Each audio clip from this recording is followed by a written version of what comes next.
Every man is told to be kind, soft, and emotionally available. Yet those who do are often abandoned, ignored, or worse, friend-zoned. What if I told you that female desire doesn't respond to what you were taught to give, but to something much darker, deeper, and primal? Today, we expose the truth no one dares to say aloud. The theory they tried to silence. For centuries, society has painted a neat picture of female desire, something soft, gentle, emotional, and tethered to romance. A woman, they say, wants to be loved, protected, and cherished. She seeks security, comfort, and commitment. This is the myth that has been repeated in books, films, and classrooms. It's the story that raised generations of men to believe that if they are just kind enough, patient enough, and generous enough, they will be loved in return. But this image is not only misleading. It's a carefully constructed illusion that conceals something far more complex and disturbing. At the core of female desire lies not affection, but contradiction.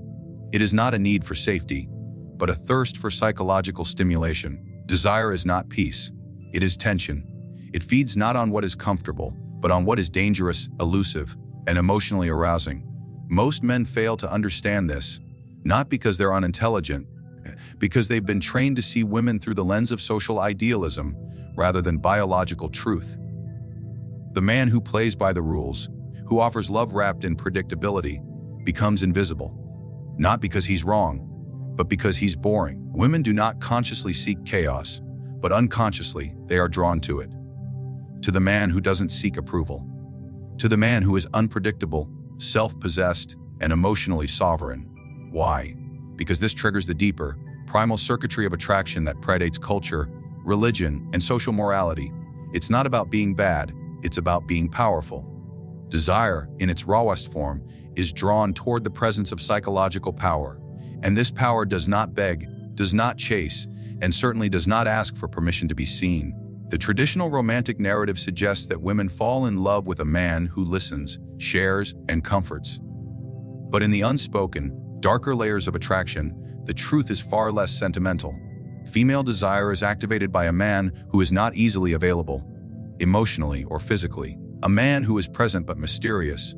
He triggers the subconscious in her that whispers, "What if I can't have him?" It is this distance, this tension between what is and what might be, that ignites her most obsessive thoughts. This is why so many women find themselves fantasizing about the unavailable man, the emotionally distant artist, the powerful executive, or the emotionally unpredictable rebel. It isn't the man himself, it's what he symbolizes. He represents danger without physical threat, freedom without chaos, strength without need. This paradox causes confusion because it contradicts everything women are taught to want. But it's precisely what keeps them awake at night. There's another layer to this truth. Female desire isn't linear, it's cyclical, volatile, and reactive. What attracts her today may repel her tomorrow, unless it continues to stimulate her evolving emotional state. This is why the man who tries to maintain a constant, stable emotional connection often loses her interest. Desire does not live in constancy. It thrives in anticipation, in uncertainty, in emotional weather. That's why the man who knows how to create psychological polarity, one moment warm, the next moment distant, activates her desire on a much deeper level than the man who gives her everything up front. But here lies the disturbing realization. Most women are not even fully conscious of what drives their desire. They can articulate what they want in a partner, but not what arouses them. That's because the mechanics of desire are rooted in the unconscious. The realm of instincts, shadows, and forgotten impressions. A woman might say she wants a nice, respectful, emotionally open man.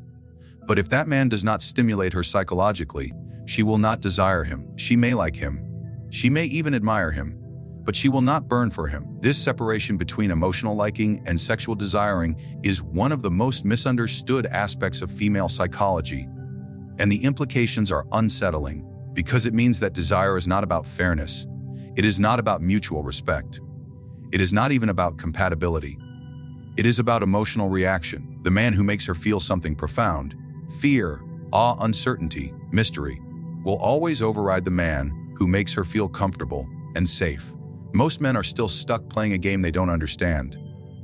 They offer stability, thinking it is the key, But stability is what she wants in a partner, not what she craves in a lover. Her biology doesn't care about your emotional availability. It cares about whether or not you can dominate her attention without even trying. This is the bitter pill most are unwilling to swallow, that the path to her desire is not in being nice, but in being fascinating. And fascination is born not out of kindness, but from controlled unpredictability, emotional independence, and psychological power. Desire does not grow in the light of what is allowed. It blooms in the shadows of what is forbidden. Society has always tried to mold women into symbols of virtue, obedient, modest, and contained. What they do not realize is that the very act of repression gives rise to its mirror obsession. The more a woman is told what she shouldn't want, the more she hungers for it, not because she is weak or confused, but because repression turns denial into fascination. From childhood, women are conditioned to suppress their darker impulses. They are taught to be polite, to behave, to suppress anger, lust, competition, and anything that deviates from the socially acceptable. But these instincts do not disappear. They are simply buried into the unconscious, into the body, into dreams and secret thoughts. And like any pressure that is contained, it begins to grow in silence until it demands release. This is where obsession is born, not from desire itself, but from desire denied. The paradox is haunting. That which she cannot speak of becomes that which she cannot stop thinking about. The man she should stay away from becomes the man she fixates on. The experience she knows will disrupt her image becomes the fantasy she clings to in her solitude. Not because she's immoral, but because the unconscious doesn't follow rules. It follows instinct, and instinct doesn't care about the polished surface of social life. It seeks power, rawness, and liberation from the polite prison of feminine ideals. Repression is not a solution. It is a psychological boomerang. When a woman suppresses her aggression, it does not die. It turns inward, transforming into anxiety, depression, or quiet resentment. When she suppresses her sexual hunger, it becomes projected onto distant objects, dangerous men, or unattainable fantasies. She doesn't choose obsession consciously. It overtakes her. It lives in the places no one sees, behind the roles she performs and the smiles she gives. This is why the more good a woman tries to be, the more she secretly desires the opposite. Her psyche begins to split.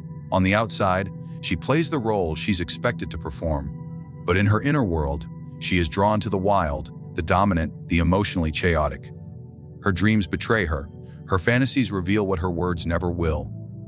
This is the part of female desire that no one wants to admit exists, the part that doesn't fit in polite conversation, the part that terrifies even her.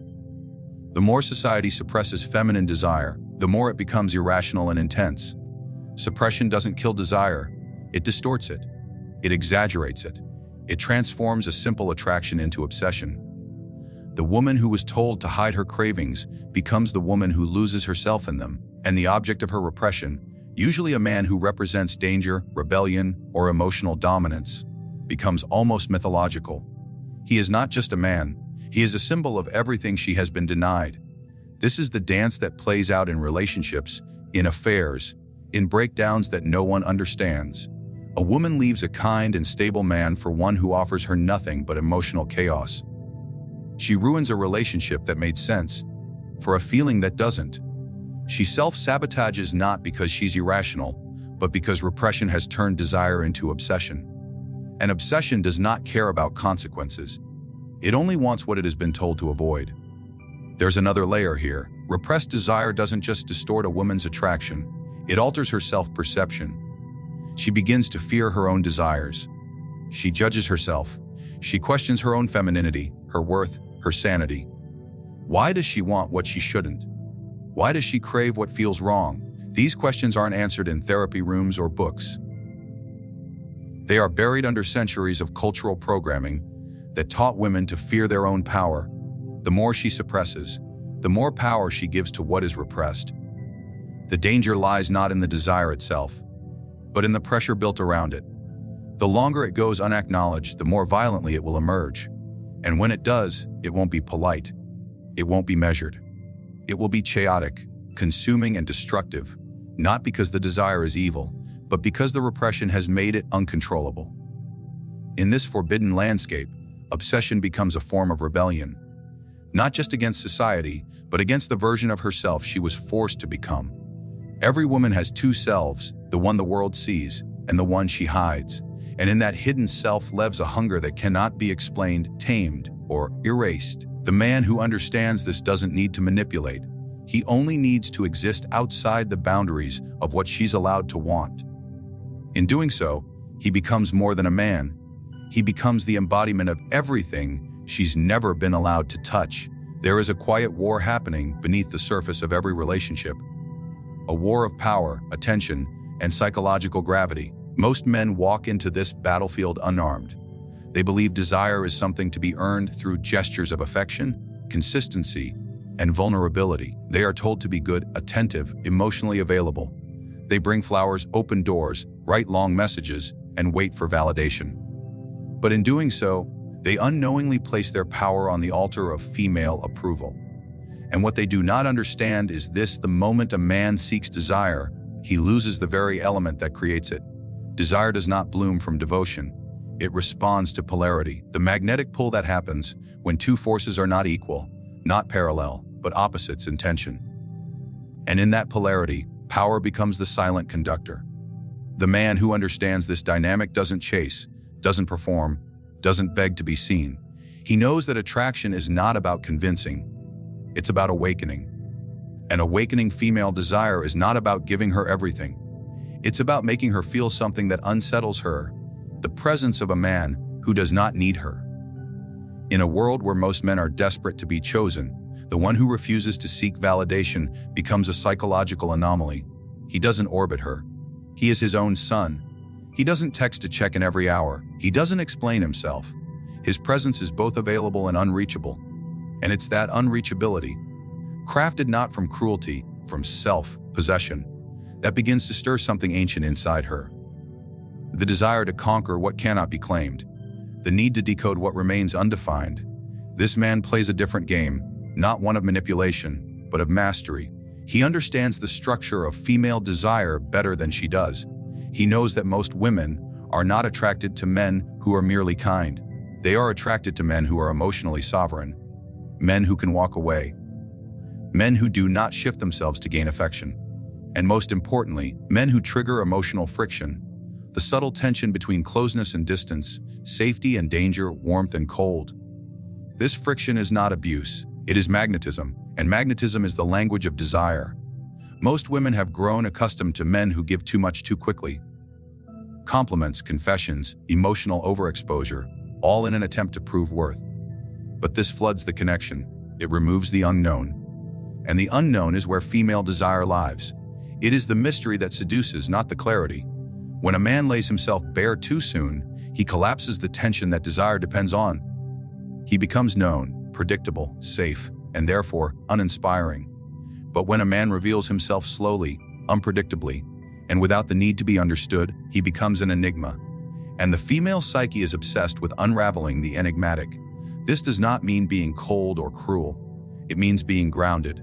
It means operating from a place where your attention is not given freely, but earned.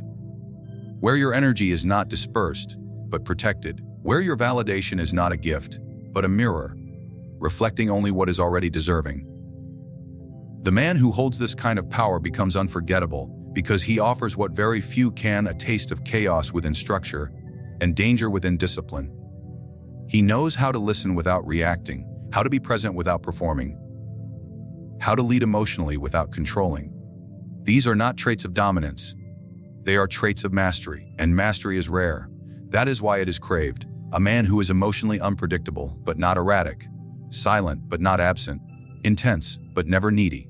This is the man who creates obsession, not because he tries to, but because his very being disrupts the illusion of control women are conditioned to have. In this world, most women have all the power on the surface: attention, compliments, suitors. But deep down, their desire is starving, not for more affection, but for psychological gravity. For a man who cannot be moved by beauty alone. For a man who sees through charm, through games, through pretense, and when she encounters him, she feels it.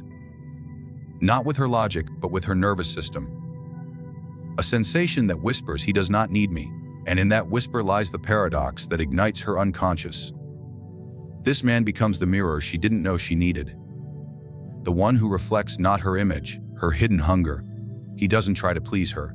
He simply exists in full command of himself. His stillness unsettles.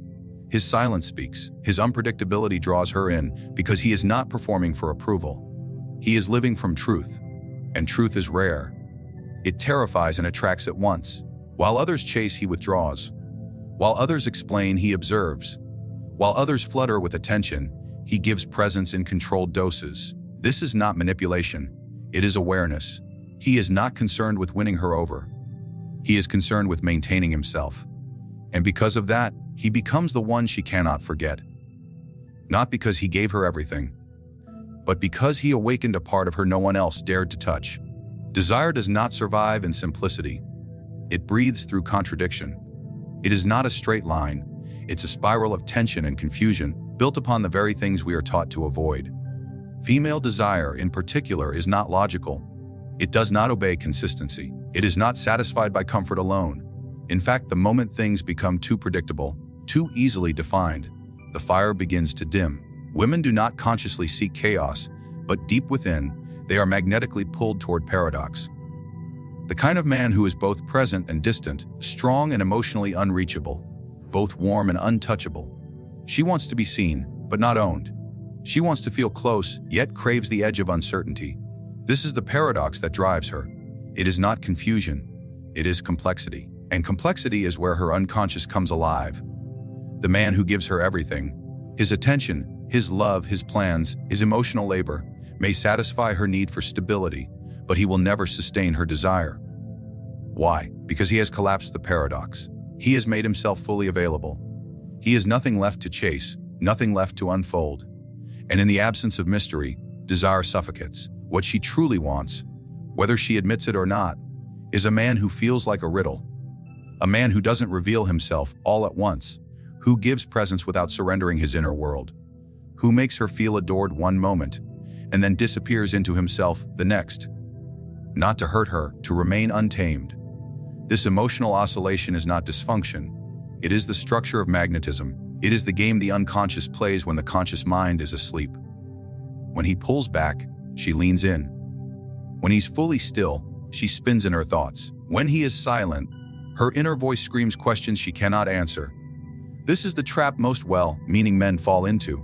They believe that by removing all friction, they will win her heart. They believe that by being endlessly available, supportive, and predictable, they will make her feel secure, and thus keep her desire. But they confuse comfort with attraction. They fail to see that emotional safety and emotional stimulation are not the same.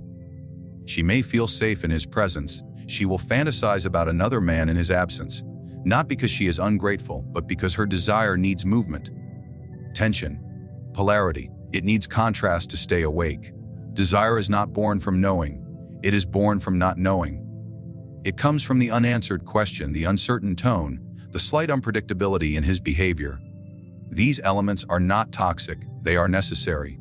They are what give depth to a connection. When a woman feels like she can predict exactly what a man will say, feel, or do, her interest doesn't just fade, it collapses. She needs to feel something unexpected, something emotionally unstable. Not in a dangerous way, but in a way that keeps her awake, emotionally alert, psychologically engaged. The paradox of desire is also found in the emotional archetypes women are attracted to. She wants strength, but not rigidity, vulnerability, but not weakness, attention, but not neediness. He must be in control, but not controlling. He must understand emotion, yet not be overwhelmed by it. He must be intimate, yet autonomous. This tightrope is not easy to walk, but the man who can navigate it becomes magnetic in a way no physical feature can replicate. He becomes the paradox himself, and that is why he is remembered. This paradox is not only emotional, it's psychological. She needs to feel that you see her fully, that you penetrate her mind with your awareness. But she also needs to feel that she can never quite capture yours, that there's a part of you she will never reach, a mystery you will never offer completely. This is not emotional game playing. It is spiritual architecture. The moment she feels she has you entirely figured out, she may love you, but she will no longer ache for you. And the ache is what she secretly seeks, not because she enjoys pain, but because that achy is a signal of depth, of weight, of meaning. The most powerful man in her life will not be the one who always said the right things. It will be the one who made her question herself, who triggered in her a storm of emotion she couldn't predict, who gave her silence instead of answers, distance instead of devotion, and yet never disappeared entirely. He was close enough to touch, but never fully in her grasp. That paradox is not just sexual, it's existential. It reminds her that desire is a force she cannot control, and that truth, more than anything, is what ignites her. In a world that teaches men to be consistent, predictable, and always emotionally available, the man who disrupts that script becomes unforgettable because he introduces a new pattern into her psyche, one that both confuses and compels. He is there, yet not fully. He gives, yet never begs. He touches her mind more than her body. And because she cannot resolve him, she cannot release him. Her desire survives not in what is explained, in what is felt and never fully understood. They told you to be good, to be kind, to be soft. They told you that if you offered love, loyalty, and stability, you would be chosen. But the truth they never taught, the truth that was buried under layers of politeness, tradition, fear, is that desire doesn't answer to kindness. It answers to polarity. It answers to tension. And it answers, above all, to power, not the power to control her, but the power to remain untouched by her approval. The man who understands female desire does not chase it. He does not bend himself to fit it. He stands still in his gravity and lets it unfold around him. He knows that the moment he tries to win her, he has already lost. Because true desire is not won, it is awakened by mystery, by contradiction, by presence that does not ask to be noticed. She desires the man who exists in paradox, who holds her attention without needing it, who sees through her masks without shattering them, who is close enough to feel, yet distant enough to question. He does not give himself away. He makes her work for what she thought she never had to earn, and in doing so, he becomes more than a man. He becomes a mirror to her deepest hunger, a symbol of everything she was told not to want, but cannot resist. This is not manipulation. This is not cruelty. This is understanding. Understanding the dark, complex, and untamed nature of female desire. The theory they banned was never wrong. It was simply too dangerous. Because once you see how desire really works, you can never unsee it. And neither can she.